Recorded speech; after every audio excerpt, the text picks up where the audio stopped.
Capítulo 10 del libro Padre de huérfanos, un orfanato en Wilson Street.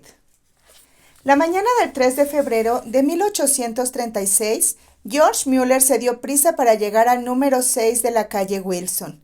A pesar del inconveniente de las placas de hielo, iba tarareando una canción.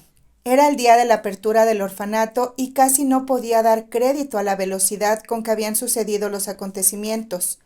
Solo habían transcurrido 7 semanas desde cuando se dirigiera a los feligreses de la capilla Gedeón y les anunciara su intención de fundar un orfanato. Recordaba que algunos miembros de la iglesia le advirtieron que no daría resultado. Se alegró porque ese mismo día ellos iban a ver que Dios responde ciertamente la oración y que las cosas que parecen imposibles a los hombres son posibles para Él. Introdujo la llave de cobre en la cerradura y abrió la puerta profundamente agradecido por todo lo que había visto. Las mesas y las sillas en el salón de recepción, el sofá de terciopelo azul, la alfombra roja, las cómodas repletas de ropa interior bien doblada, las enaguas, los calcetines, los armarios llenos de zapatos, el ropero repleto de mantas y almohadas. Cada detalle era una respuesta a la oración. Incluso la propia casa fue alquilada con dinero donado en respuesta a la plegaria. Desde cuando comenzó la aventura de la fundación del orfanato, George guardó un detallado diario de oración. En la parte inferior de cada página anotaba las peticiones de oración y al otro lado la fecha y la forma en que eran respondidas. Cada artículo que había en el orfanato figuraba en la lista.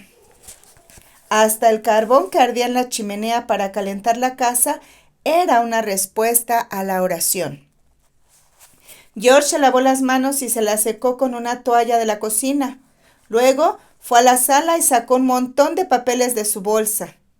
Los papeles eran formularios recogidos en la imprenta el día anterior, solicitudes que debían llenar los tutores de los huérfanos. En ellos se pedía el nombre completo del niño, la fecha de nacimiento, la educación recibida, la fecha del fallecimiento de los padres y el nombre y dirección de una persona a quien contactar en caso de emergencia. Cuando George diseñó los formularios, sabía que muchas preguntas quedarían sin respuesta. Algunos niños de 2 o 3 años vagaban solos por las calles. Si alguien se interesaba en ellos, o un policía se acercaba a alguno para preguntarle su nombre, encontraba que algunos no tenían nombre. Con todo, George se recordó a sí mismo que en ese momento no podía aceptar solicitudes de niños tan pequeños aunque quisiera. De momento, el orfanato solo recibiría niñas entre 7 y 12 años. Confiaba en que ellas o sus tutores fueran capaces de llenar la mayor parte de la información requerida. George esparció las solicitudes sobre la mesa de manera que varias personas pudieran llenarlas al mismo tiempo. Él sabía que muchas niñas serían incapaces de leer o escribir, pero tenía la confianza que vendrían acompañadas de alguien que supiera hacerlo. A la hora del almuerzo, George había organizado las solicitudes 5 o 6 veces mientras esperaba que llamaran a la puerta. Aún faltaba pintar las paredes del ático, pero no quería subir y mancharse de pintura hasta los codos, porque las niñas se presentarían en cualquier momento, o al menos eso pensó él. Pero no llegaron. A las 5 de la tarde no había llegado ni un solo niño a la casa de huérfanos.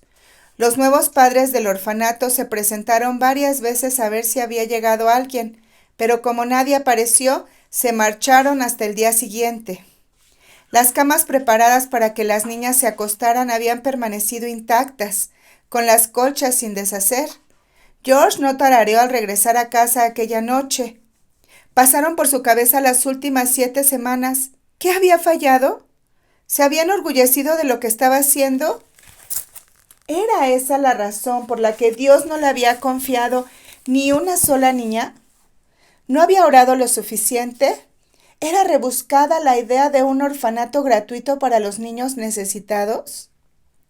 ¿Tenían acaso razón sus contradictores? George ignoraba las respuestas, por eso al abrir la puerta de su casa sintió bastante angustia. Mary salió deprisa a recibirle y Lydia la siguió de cerca.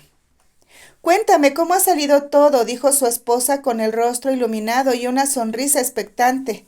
¿Cuántas niñas llegaron? ¿Qué edades tienen? George negó con la cabeza mientras se quitaba el abrigo y la bufanda. Se sentó pesadamente en una silla. No hay ninguna, dijo con tristeza. Mary frunció el ceño. ¿Qué quieres decir, George? ¿No hay ninguna qué? Ninguna niña huérfana, respondió categóricamente. La sonrisa se esfumó del rostro de Mary y fue sustituida por una mueca de horror. ¿Quieres decir que no ha llegado ni una sola niña? Cuestionó. Ni una sola, respondió él y añadió, puede que hayamos cometido un error. Mary se acercó a su marido, descansó las manos en las caderas y adoptó una postura firme. ¿Cómo puedes decir eso, George? Fíjate en todas las oraciones que Dios ha respondido. ¿No es la casa una respuesta a la oración? Mira cuánto dinero se ha recaudado. ¿No es también una respuesta a la oración?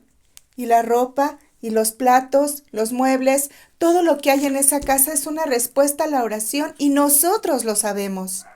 George levantó la cabeza y la miró por primera vez desde que entrara en casa. Lo sé, dijo encogiendo los hombros, pero no hay ninguna huérfana y eso no es una respuesta a la oración. ¿O acaso sí? Una vez dicho esto, Mary dio una palmada y se rió en voz alta. George lo observó alarmado. No era momento de andarse con bromas. ¿No se daba ella cuenta de la gravedad del asunto?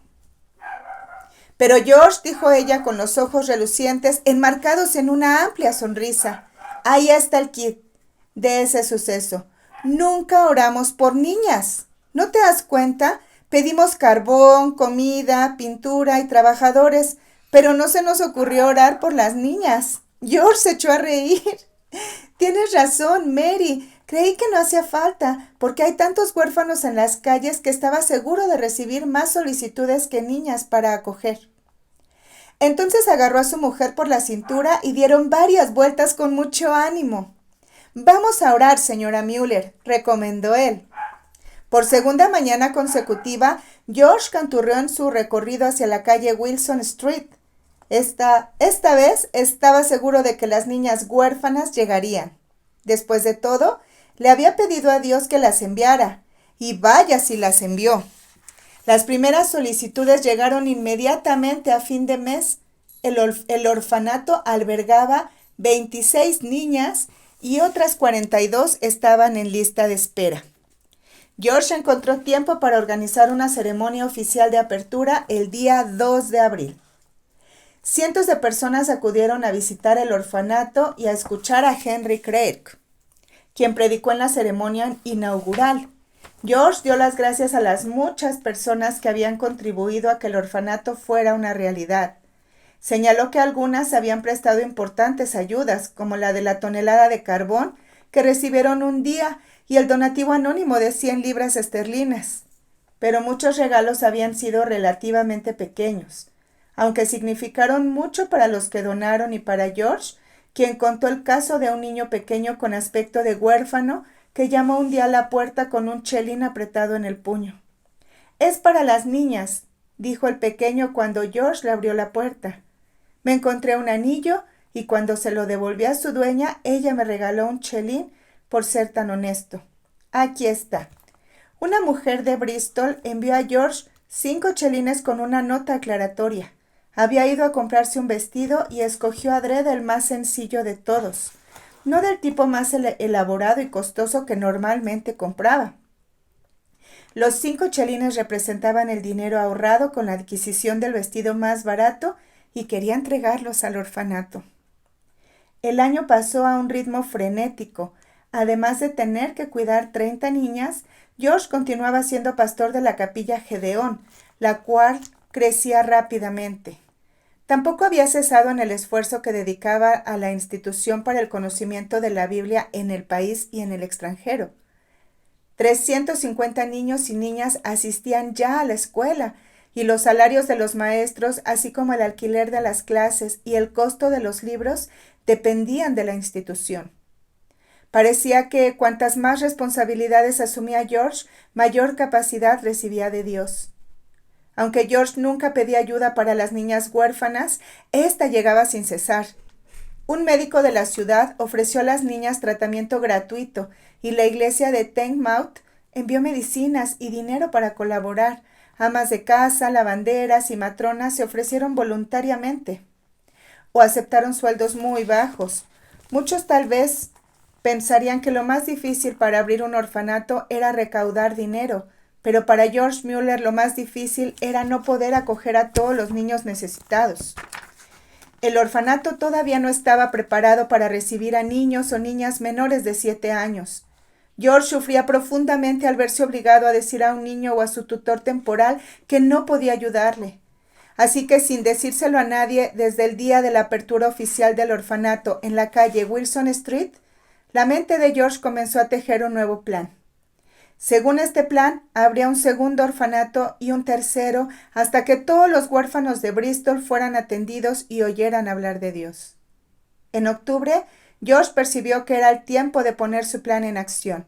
Alquiló una segunda casa ubicada en el número 1 de la calle Wilson Street. La casa era ideal en muchos aspectos, aunque era una réplica exacta de la casa número 6 y de la larga hilera que formaba Wilson Street. El número 1 estaba al principio de la calle y contaba con un solar contiguo que hacía esquina.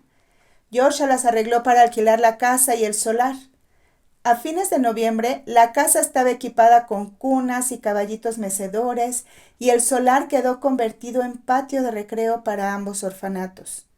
El 28 de noviembre de 1836 fue inaugurado el nuevo orfanato en el número 1 de la calle Wilson.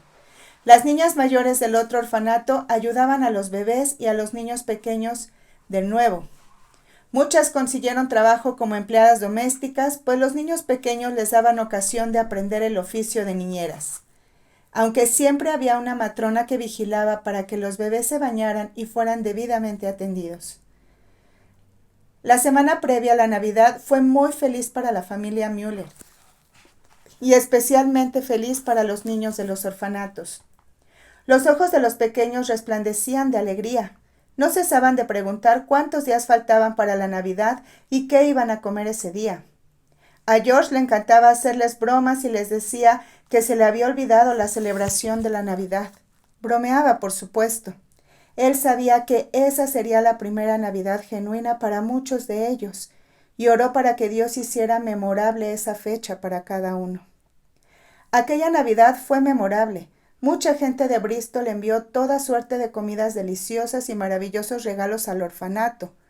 Pavos y patos colgaban en las lavanderías, listos para ser cocinados. Un gran tambor que contenía 100 libras de melaza aguardaba en un rincón de la cocina, con la tapa ligeramente sesgada, por cuyo hueco algunos niños ya habían probado su dulce y espeso contenido. También llegaron al orfanato naranjas y plátanos de un barco procedente de las Indias Occidentales, y muchas mujeres de la iglesia confeccionaron vestidos de domingo para las niñas.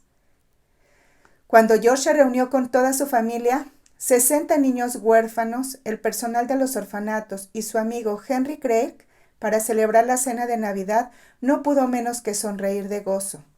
Se preguntaba qué pensarían de él los policías de Wolfenbüttel si le vieran en este momento. Habían transcurrido 15 Navidades desde el día en que fuera recluido en la cárcel, por haber intentado escapar de la ciudad sin pagar la habitación que había ocupado en un hotel. Si George hubiera visto entonces el cambio que Dios le tenía preparado, no lo habría creído. Dios tomó a George Mueller, el chico que no se preocupaba de nadie, excepto de sí mismo, y lo convirtió en un hombre responsable de la vida de docenas de niñas y niños huérfanos. ¡Qué inmensa jornada había recorrido! George no pudo evitar imaginarse qué estaría haciendo en las Navidades futuras.